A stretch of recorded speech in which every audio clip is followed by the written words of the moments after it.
Danau Toba. Dahulu kala di sebuah lembah yang landai dan subur di pedalaman Pulau Andalas, hiduplah seorang petani muda bernama Toba. Seringkali Toba pergi memancing di sebuah sungai yang tak jauh dari rumahnya.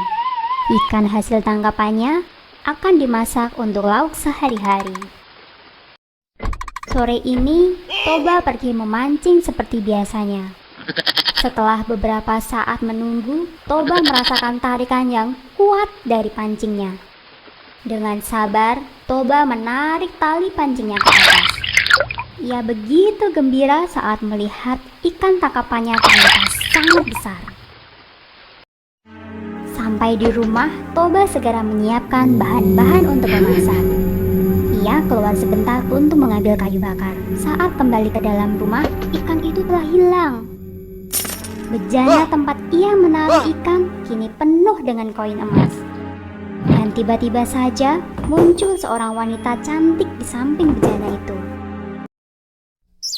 Ya, ikan hasil tangkapan Toba telah berubah menjadi wanita yang sangat cantik.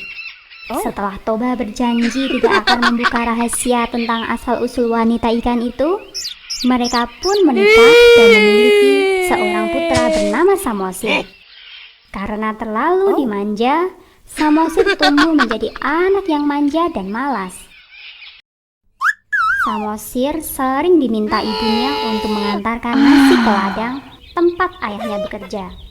Selama ini, Samosir selalu membantah dengan berbagai alasan. Namun hari ini, ia dipaksa oleh sang ibu untuk mengantarkan nasi. Dengan kesal, ia pun berangkat ke ladang dan membawa nasi untuk ayahnya.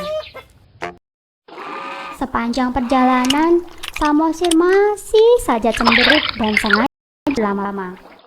Dia tidak menghiraukan ayahnya yang sudah menunggu. Di tengah perjalanan, dia tergoda untuk mencicipi lauk yang dibawanya.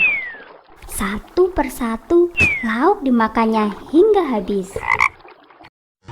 Toba menjadi sangat marah saat ia membuka bekal untuknya. Nasi dan lauk di dalamnya telah habis, dan anak nakal itulah yang menghabiskan bekalnya. Toba lantas memukul Samosir sambil berkata, "Dasar kau anak ikan!" Samosir langsung berlari pulang dan mengadukan semua kepada ibunya. Suaminya telah melanggar janji untuk tidak mengungkit asal-usulnya sebagai jelmaan ikan. Ia kemudian memerintahkan Samosir untuk berlari dan berlindung di bukit paling tinggi. Sedangkan ia sendiri berlari ke sungai tempat asalnya. Saat dilihatnya Samosir sudah sampai di bukit, ia melompat ke dalam sungai. Ia langsung berubah menjadi ikan. Kilat menyambar disertai guru yang menggelegar. Hujan yang sangat deras mengguyur lembah dan membuat air sungai meluap. Air menggenangi seluruh lembah hingga membentuk sebuah danau yang besar. Kak Toba tidak sempat menyelamatkan diri. Dia tenggelam dalam banjir itu. Danau tersebut diberi nama Danau Toba, dan bukit di tengahnya disebut dengan Pulau Samosir. Pesan moralnya, janji itu harus ditepati. Jika tidak ditepati, orang lain tidak akan percaya lagi pada kita.